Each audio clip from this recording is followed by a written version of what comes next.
देखु विगत 12 दिन घटना बरगढ़ जो झी अपहरण एवं मरणांतक आक्रमण होता एवं हॉस्पिटल रे वर्तमान मध्य तार होश आसी ना से झीर तार न्याय पाई तार पीड़िता झीर तार अपराधी को गिरफ करने दीर्घ 10 दिन है पुलिस हाथ बांधी बसी एवं कौन सी प्रकार तांकर कार्यकलाप जना पड़ूना संदेह घेर रे पुलिस प्रशासन तांकर भूमिका तेणु आज बरगढ़ बासी अंचलवासी सामाजिक अनुष्ठान एवं विभिन्न राजनीतिक दल भारतीय जनता पार्टी छाड़ी बाकी समस्त दल आज मिसिकी ये आंदोलन करिछु। धर्मघटर डाकरा दिखाई बरगढ़ पूरा बंद कराई तथापि मध्य पुलिस निद भांगु नाही। तेणु निश्चित भाव में सरकार तरफ भारतीय जनता पार्टी सरकार तरफ आज चाप सृष्टि कराई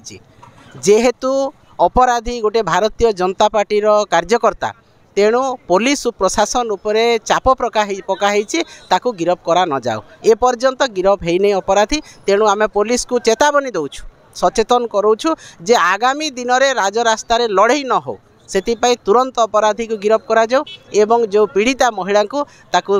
सुरक्षा देवा सहित तार किपरि भाव में स्वास्थ्य उन्नति घटो से प्रति यत्नशील हो एवं सरकार निजे दायित्व नियंतु